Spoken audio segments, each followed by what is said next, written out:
नमस्कार, मी प्राची कुलकर्णी. साम टीव्हीच्या या खास कार्यक्रमामध्ये तुम्हा सगळ्यांचं स्वागत.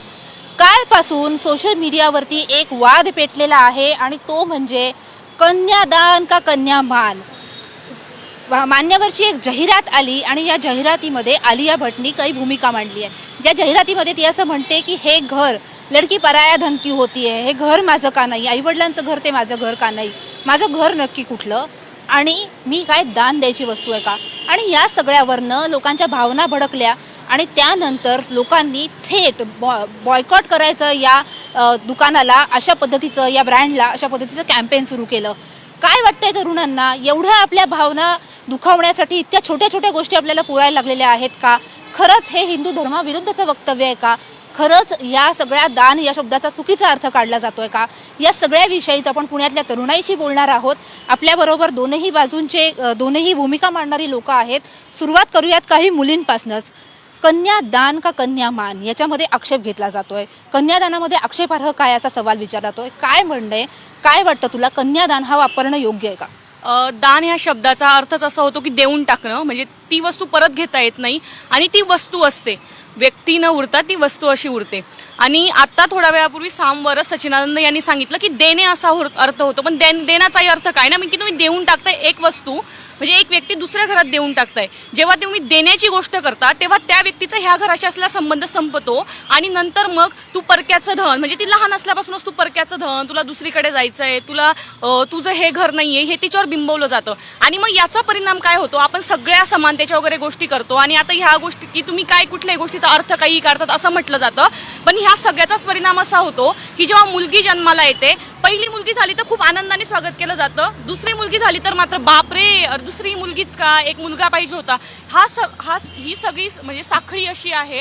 तुम्ही जो विचार करता की तुम्हाला एक दिवस ही व्यक्ती देऊन टाकायची दुसऱ्याच्या घरात, तिचा ह्या घरात काहीच अधिकार नाहीये किंवा ती ह्या घरासाठी काही करणार नाही, ती ह्या घराची जबाबदारी घेणार नाही, त्याचा परिणाम असा होतो. मी एक पर्सनल उदाहरण देते. आम्ही 2 बहिणी आहोत अजूनही, म्हणजे मी स्वतः कमवते आणि सगळं व्यवस्थित आम्ही दोन्ही बहिणी करतो, तरीही अजूनही मला असं म्हटलं जातं की अरे तुम्हाला एक भाऊ पाहिजे होता, अरे तुम्हाला एक भाऊ, म्हणजे याचाच अर्थ काय की बाई तू आता तुझं लग्न झालं की झालं ना, संपला विषय. तर याची सुरुवात इथून होते. मग जेव्हा तुम्ही असं म्हणताय की तुम्ही कुठल्याही गोष्टीचा आकंतांडव करता, देणे आणि दान असा काही त्याचा अर्थ नाहीये, तुम्ही समजून घ्या वगैरे वगैरे, तर माझं असं म्हणणं आहे की काळानं रूप ह्या गोष्टी बदलत गेल्या पाहिजे. आम्हाला जसं स्त्रीचं देऊन टाकणं मान्य नाही तसंच पुरुषाचंही देऊन टाकणं मान्य नाही. जेव्हा एखाद्या पुरुषासोबत असं होईल की त्याला दान दिलं जाते किंवा तो देऊन टाकला दुसऱ्या घरात, ते सुद्धा आम्ही मान्य करणार नाही, तेव्हाही आम्ही विरोधाला उभे राहू. आणि ही जी म्हणजे ही जी ॲडव्हर्टाईज आता आलिया भट्टची, त्याला बऱ्यापैकी समर्थन आहे. फक्त त्याचा शेवट जो केला आहे की मुलालाही देऊन टाकू वगैरे,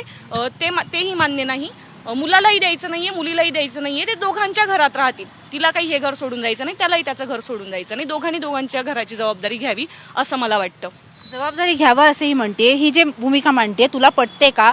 ती जे म्हणते की दान म्हणजे देऊन टाकणं, कालपासून असं म्हटलं जाते की हिंदू संस्कृतीच्या विरोधात आहे. खरंच हिंदू संस्कृतीच्या विरोधात आहे? नाही, हे सर्व बेसलेस आहे. कायद्यामध्ये एक वाक्य, if a valid custom is proved it outweigh 100 return text. ह्याचा अर्थ काय, हजारो वर्षांनी जी परंपरा चालत आलेली आहे, 100 लिखित शब्दांपेक्षा तिचं महत्त्व अधिक आहे.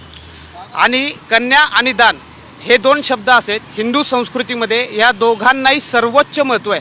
जे 5 प्रकारचे दान सांगितलेले त्याच्यामधले पहिले 4 दान, भूमी, सर्वप्रथम तर कन्यादान, भूमिदान, विद्यादान आणि गौदान, आणि मग शेवटी जे आहे ते अन्नदान, हे पहिले 4 हे स्त्री देवता आहेत.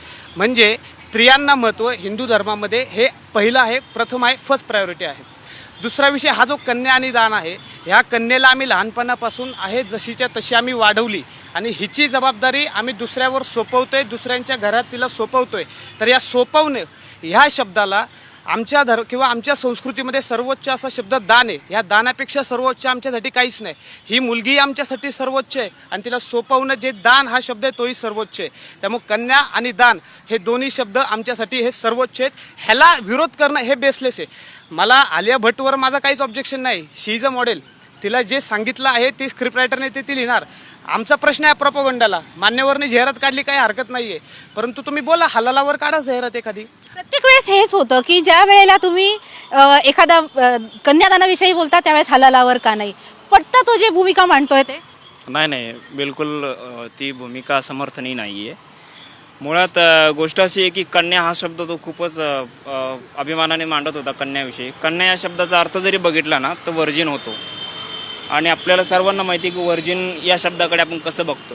त्यामुळे मुळात हा शब्दसुद्धा काही फार चांगला नाही, कन्या हा शब्दसुद्धा. तर तो मुद्दा फार दूरचा आहे की कन्यामान की कन्यादान, परंतु कन्या हा शब्दसुद्धा खूप गुंतागुंतीचा आहे, अडचणीचा आहे वापरताना.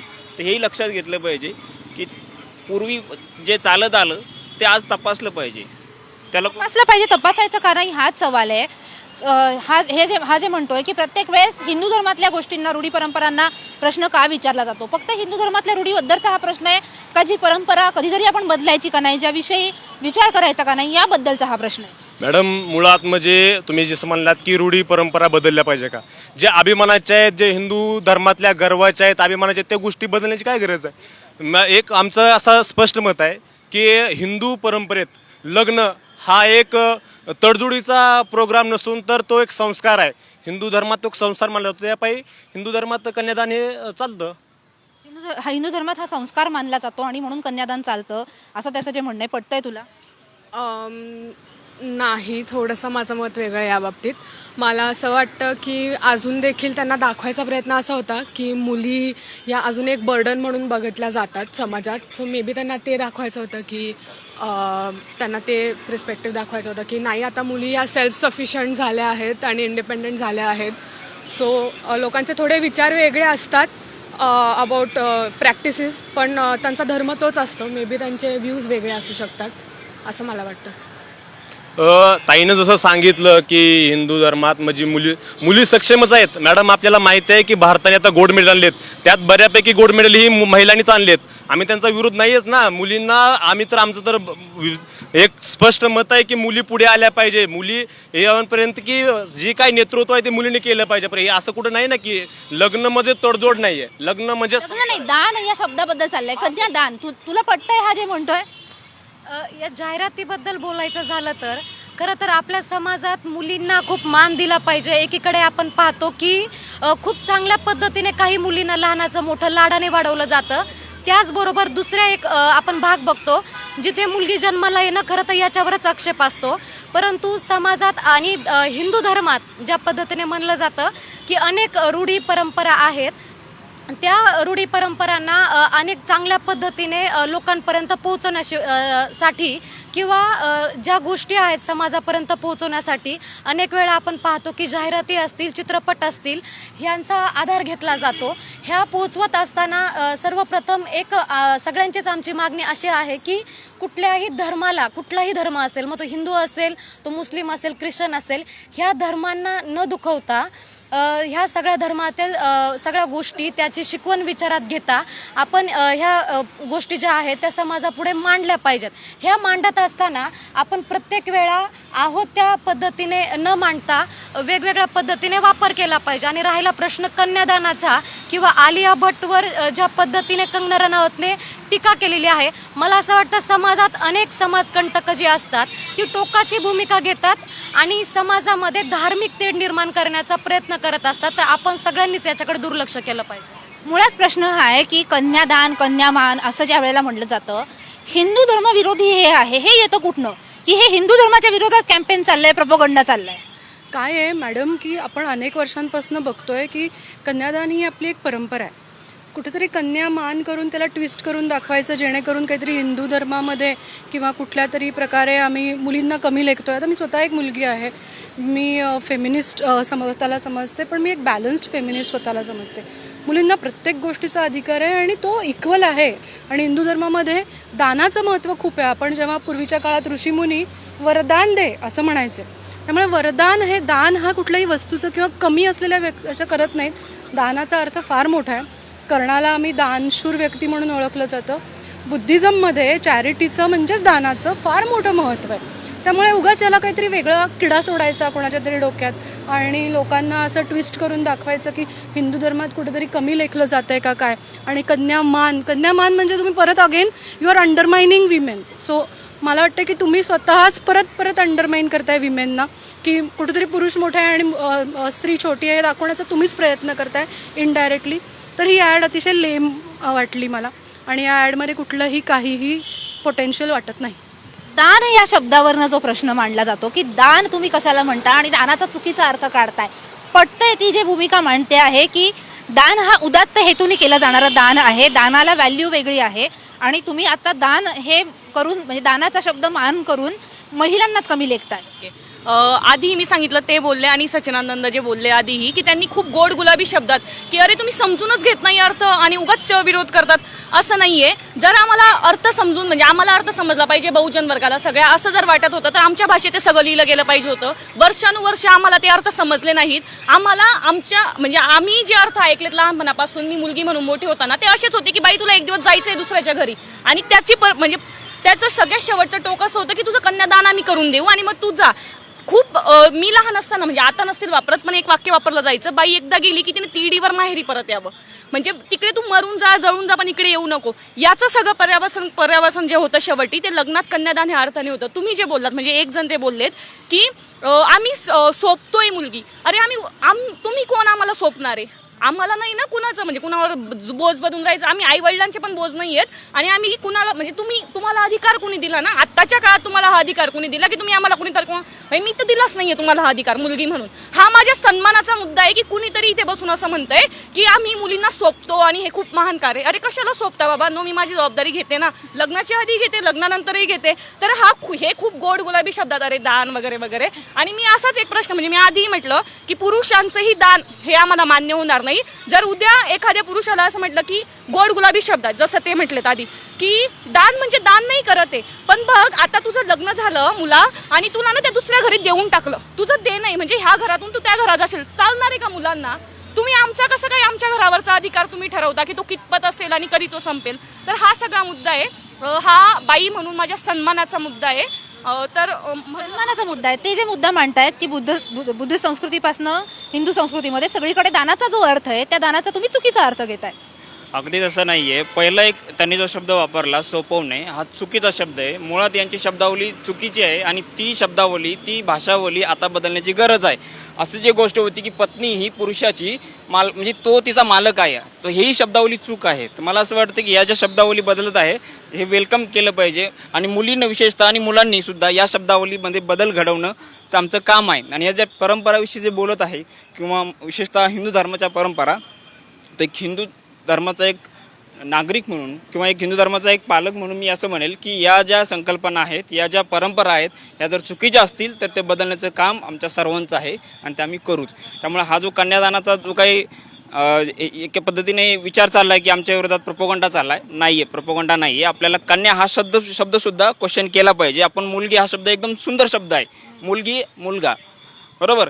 ते कन्यारत्न कन्या हा शब्द मी तुम्हाला सांगतो की डॉक्टर बाबासाहेब आंबेडकरांनी याची अक्षरशःचा अर्थ काढलेला आहे. कन्या म्हणजे वर्जिन आणि जी व्यक्ती कन्या नाही ती म्हणजे वर्जिन नाही. तो याच्यामध्ये हे काय आहे की या शब्दांमध्ये कुठंतरी असे गर्भित अर्थ आहे तर त्याचा अर्थ चांगला होत नाही किंवा ते एका विशिष्ट म्हणजे मुलींची कॅरेक्टरवरती भाष्य करणारे हे शब्द आहेत. त्यामुळे हे शब्द बदललेच पाहिजेत आणि मी त्याच मताचा आहे. एक थोडासा वेगळा मुद्दा घेऊन सांगेल की ही जी शब्द बदलण्याची जी किंवा ही भाषावली बदलण्याची परंपरा आजची नाही आहे, ही फ्रेंच स्त्रीवादापासून आलेली आहे. आणि आपल्याला हेही सांगतो की याच्यामध्ये कशा पद्धतीने ताकद म्हणजे पॉवर कशा पद्धतीनं रेग्युलेट होते. आता सपोज ती नदी आहे, तिची कक्षा छोटी आहे परंतु सागर आहे तो मोठा आहे, तशी ती छोटी टेकडी आपण सहज तिच्यावरती चढू शकतो. परंतु तो डोंगर आहे त्याला एक रिस्पेक्ट आहे, ते वास्टनेस आहे. हे शब्द जे आहेत ना हे स्त्रियांविरोधीचे शब्द आहेत. म्हणून हे शब्द आपण कुठेतरी रिव्ह्यू केले पाहिजे आणि यांना कुठेतरी थांबवलं पाहिजे. आणि आपण प्रश्न हाच आहे की तुम्हाला अधिकार कोणी दिला? सवाल जो विचारला जातो तुम्हाला अधिकार कोणी दिला? सर्वात पहिली गोष्ट आहे मी आता खरं हसलो कारण हे म्हटले दान हा शब्द म्हणजे दिल्यासारखा आहे आणि बहुजन वर्गाला हा कळला नाही आहे. अहो बुद्ध संस्कृतीमध्ये धम्मदान हा देखील एक शब्द आहे. आपण जेव्हा रक्त देतो रक्तदान हा देखील शब्द आहे. आपण काम करूयात दान हा शब्द काढू, रक्त भीक हा शब्द वापरू, ऐकायला बरं वाटतोय आपल्याला. सर्वात पहिली गोष्ट हिंदू रक्तदान आणि कन्यादान या दोनमध्ये फरक आहे. यामध्ये मुलींना तुमच्या घरापासून तुटण्याची जी भावना आहे त्यावरून आक्षेप आहे मुळात. घरापासून पहिली आपली परंपराच आहे मुलगी घरातून दुसऱ्या घरात जाते ॲज पर कॉन्स्टिट्यूशन. जर तुम्हाला लिव्ह इन रिलेशनशिपमध्ये राहायचं आहे कॉन्स्टिट्यूशनमध्ये कन्यादान हा शब्द कुठे लिहिला आहे संविधानामध्ये? मी सुरुवातीला सांगितलं कॉन्स्टिट्यूशनमध्ये एक वाक्य आहे if a valid custom is proved it outweigh 100 return text. जर 100 वाक्यांपेक्षा 100 लिखित वाक्यांपेक्षा जर एखादी परंपरा चालत असेल तर ती प्रूव्ड आहे. हे संविधानाने आम्हाला अधिकार दिलेला आहे. दुसरी गोष्ट, कन्यादान हे म्हणतात कन्या ही आम्ही देतो, दान हा शब्द वापरायचा अधिकार नाही आहे. तुम्ही पॅरलली शब्द काय सांगितला? मान हा शब्द वापरला. मानपान ह्या शब्दात देखील अहमभाव आहे. स्वागत. पुण्यातल्या तरुणांशी आपण चर्चा करतो आहोत कन्यादान का कन्यामान या विषयावरती. प्रश्न असा आहे की ही परंपरा आहे का? मुळात मुलींना देऊन टाकायचा अधिकार कोणी दिला, असा काही सवाल मुलींनी उपस्थित केला होता. प्रश्न असा आहे की परंपरा एखादी जर कुणातरी चुकीची वाटत असेल, मुळात तुटलेपणाची जर भावना येत असेल, तर त्या परंपरेचा आपण फेरविचार करणार का नाही करणार? मग इथे आपल्या भावना दुखावणं, परंपरा, संस्कृती या सगळ्या मुद्दे कुठून येतात? भावना दुखवणं वगैरे नाही, मुळात हा मुद्दाच बालिश आहे. उद्या तुम्ही लग्न ही पण परंपरा नाही म्हणाल. परंपरांचा अर्थ निगेटिव्ह का घेतो आपण हेही कळत नाही. माझ्या दृष्टीने कन्यादान हे फार ब्युटिफुल गोष्ट आहे, फार सुंदर अशी गोष्ट आहे की उद्या माझं लग्न जेव्हा होईल तेव्हा माझे आईवडील प्राऊडली म्हणतील की कन्यादानाचा संस्कृत मिनिंग आहे. संस्कृत अर्थ असा आहे की आता मी अगदी हिंदू ह्याच्यात बोलायला जर म्हणलं तर गोत्राचं दान, की मुलगी मुलाचं गोत्र स्वीकारते म्हणून त्याला एक स्पिरिच्युअल आध्यात्मिक असं मिनिंग आहे. माझं काय म्हणणं आहे, दान हा मुळात चॅरिटी वर्ड आहे. म्हणजे आक्षेप यालाच आहे ना की मला कोणीतरी देऊन टाकते किंवा मी कोणीतरी दुसऱ्याच्या घरी जाणार आहे किंवा माझं सगळं जे आहे ते तुटणार आहे. म्हणजे लहानपणापासून या जाहिरातीमध्ये सुद्धा आलिया भट म्हणते की ये मेरा घर क्यों नहीं है, माँ बाप का घर, ये मेरा घर क्यों नहीं है. हा जो प्रश्न आहे, ही तुटलेपणाची भावना आहे, याच्यावरच मुली प्रश्न उपस्थित करताय. नाही, कसं आहे मॅडम, प्रत्येकाच्या म्हणण्याची गोष्ट असते. असं कुठं म्हणलंय की ती तुझं घर नाहीये? आज भारतीय संविधानात बापाच्या इस्टेटीमध्ये मुलीला अधिकार आहे का नाही? आहे ना, तुम्ही मानता ना? त्याच्यासाठी पण भांडायला लागलं ना. पण नाही, भांडून का असं ना, ते भांडल्याशिवाय भेटणार नाही. तुम्हाला माहिती आहे, ते भांडले आणि ते दिला. हा, मुलीचा हक्क ना. मुलीचा हक्क मागण्यासाठी भांडावं का लागतं? मुलाच्या हक्कासाठी कधी भांडावं लागलं नाही. मग आपण म्हणू कसं काय शकतो की मुलीला भांडलं म्हणून ते मिळलंय? आणि आजही समाजात अनेक गोष्टी ह्या लोकांना दाखवाव्या लागतात, तेव्हा लोकांना ते गोष्टी समजतात. म्हणून आजही तुम्हाला असं सांगायचंय का की आजही मुलीच्या हक्कासाठी तुम्हाला झगडावंच लागेल? मॅम, एक मिनिटं. जसं तुम्ही म्हणलात की परंपरा कुठल्या बदलल्या पाहिजे का, तसं तुमच्या त्याच म्हणण्यानुसार आहे की जर एखादी गोष्ट जर मुलींसाठी करायची असेल ती बदलली ना. आम्ही अधिकार दिलाच ना. बदलली मी, तुम्ही बदलणारे कोण? हाच प्रश्न आहे ना. बदलणारे तुम्ही कोण? तुम्हीच विचारलात ना, तुम्ही बदलणार आहात का? ते आम्ही सांगतो की बदलली दिसते. आम्ही नाही. एक सेकंद, मला एक सांगा. एक मिनिट, आता फक्त एक मुद्दा सांगतो. सती परंपरा वाईट होती, ती बदलली, बरोबर, ती चांगली गोष्ट आहे. तसंच याच्यामध्ये जर काही अडचणी असतील आणि त्याच्यात आहेच तर त्याही बदलणं अपेक्षित आहे. आता हा, तेच सांगतोय की जर बदलली असेल तर बदलली ना. बदलायची जी गोष्ट आहे किंवा आम्हाला जे वाटतं याचा विचार का नाही करणार? याचे जे कॉनोटेशन्स आहेत, फक्त असा मुद्दा नाहीये की कन्यादान हा एक शब्द, याचे जे कॉनोटेशन्स आहेत त्याचा आपण विचार करणार नाही का? जी मुलींना तुटलेपणाची, मगापासून मी जे म्हणते की तुटलेपणाची भावना येते, माझं घर हे माझं नाहीये, हे बिंबवलं जातं अनेक घरांमधनं. तू दुसऱ्याच्या घरी जाणार आहेस हे सांगितलं जातं. 100% ह्याच्यामध्ये जर सुधारायचं असेल, सुधारण्यामध्ये हिंदू धर्मात अजूनही वाव आहे. आम्ही काही फतवे काढत नाही, आम्ही काही कुणाला मारेल अशी धमकी देत नाही. अजूनही जर अनिष्ट प्रथा असतील तर त्या बंद झाल्या पाहिजेत. हेच एक हिंदू म्हणून मला सांगावंसं वाटते. दुसरी गोष्ट, तुम्ही जे म्हटलात की मुलींवर हे बिंबवलं जातं, जसं जसं सुधारणेकडे आपण जातो, शहराकडे आपण जातो, मुली तेवढ्याच फॉरवर्ड होत आहेत. प्रश्न इथं कन्यादान या शब्दावर जो आक्षेप घेतलाय त्याचा आहे. दानाचं महत्त्व हिंदू धर्मात खूप आहे. 5 महत्त्वाचे दान सांगितलेत. पहिले 4 दान हे सर्व स्त्रीचे दान आहेत. मगाशी नावं घेतली, भूमिदान, विद्यादान, गौदान, कन्यादान. अरे पण स्त्री हे दान करायची वस्तू, याच गोष्टीला आक्षेप आहे मुळात. धार्मिक गोष्टीला कोणाचाच आक्षेप नाही आहे, परंतु ज्या पद्धतीने धार्मिक गोष्टींचा आधार घेऊन आणि धार्मिक गोष्टींना समोर करून ज्या पद्धतीने चुकीचं बिंबवण्याचा प्रयत्न काही समाजकंटक आणि धार्मिक भेद जे निर्माण करतायत, माझं त्यांना सांगणं आहे, मुळात या जाहिरातीवर आक्षेप असण्याचं काही कारण नाही आहे. त्याच्यात कुठेही कन्यादानाला त्यांनी बाजूला केलं नाहीये. तर त्यांचं म्हणणं आहे की ते कन्यादानाला तुम्ही कन्यामानाप्रमाणे हे करा, म्हणजे कन्यादान मान द्या. मानाची मागणी करणं चुकीचं का? मान द्या हे मागणी करणं चुकीचं आहे का? मानची गरज काय आहे आपल्याला? मला कळत नाही की मी मुलगी आहे, मला मान आहे. मानाची गरज आहे. सन्मान स्त्री म्हणून मॅडम, सन्मान मागायचा असतो, मान मिळतोच ना. सन्मान नाही कसं म्हणतात? अनेक घरांमधनं दिला जात नाही ना. मला म्हणायचंय की विमेन एम्पॉवरमेंट किंवा मान मला द्या हे सांगायची वेळ कधी? मला मान आहे, मला मान आहे. आणि आज मला माझ्या आई वडिलांनी कधी अशी भावना दिली नाही की तू तुटली जाणार आहेस. मला आई वडिलांनी काय मी सांगितलं, तुझ्या आवडीप्रमाणे लग्न कर. आणि कन्यादानाचं कॉन्सेप्टच अतिशय सुंदर आहे. कन्यादानाची कॉन्सेप्ट सुंदर तुम्हाला वाटते, यांना वाटत नाही. आपण ह्या एका प्लॅटफॉर्मवर येऊन विचार करणार का? हाच प्रश्न आहे. पहिली गोष्ट, आत्ता जो कन्यादानचा प्रश्न आहे, ताई जसं म्हटली की बाबा कन्या मुलगी काय दान करण्याची गोष्ट आहे का, मी परत ते सांगतोय. मग तुम्ही challenge direct doctor Babasaheb Ambedkar जे आमच्यासाठी पूजनीय आहेत त्यांना करताय. कॉन्स्टिट्यूशन काय त्यांनी झोपेत नाही लिहिलेलं, त्यांनी एकदम विचार करून लिहिलेलं आहे. दुसरी गोष्ट आता एक म्हणले कन्यादानाला, कन्यादानाबद्दल विषय बोलायचा आहे ना, तर विषय खूप बोलण्यासारखे आहेत. पण आपण जे एखादं कन्यादान करत असतो, हा दान शब्द मुळात नाहीच आहे. आपण तो मराठी शब्द वापरतोय. आपण कन्या त्या ठिकाणी आपल्या इच्छेने देत नाही आहे. आपण आईवडिलांच्या संस्कारित आणि पुढे तिचा कुलाचा उद्धार व्हावा आणि 2 पिढ्यांचा उद्धार व्हावा यासाठी ते कन्यादान त्या ठिकाणी देत असतो आपण त्या ठिकाणी. ह्याच्या मुलाचा उद्धार व्हावा यासाठी कन्येला देत असतो, ती दुसऱ्या घरात जाते, हीच जी भावना आहे, दुसऱ्या घरात त्या मुलीचं जाणं आहे, यालाच आक्षेप आहे आणि म्हणून कन्यादानाला आक्षेप घेतला जातोय. अर्थात या सगळ्यावरनं हिंदू संस्कृतीला प्रश्न विचारले जात आहेत असं म्हणत त्याला विरोधही केला जातो आहे. पण ज्या पद्धतीने भावना दुखावल्याचं म्हणलं जात आहे, ज्या पद्धतीने प्रत्येक वेळेला हिंदू बाबतीत रूढी परंपरांबाबतीतच का प्रश्न विचारले जातात असा सवाल उपस्थित केला जातोय. आपण खरंच या सगळ्याचा विचार करणार का, हाच प्रश्न आहे. यावर चर्चा अशीच होत राहील. पण सामच्या या कार्यक्रमामध्ये इथेच थांबूयात. पाहत रहा साम TV.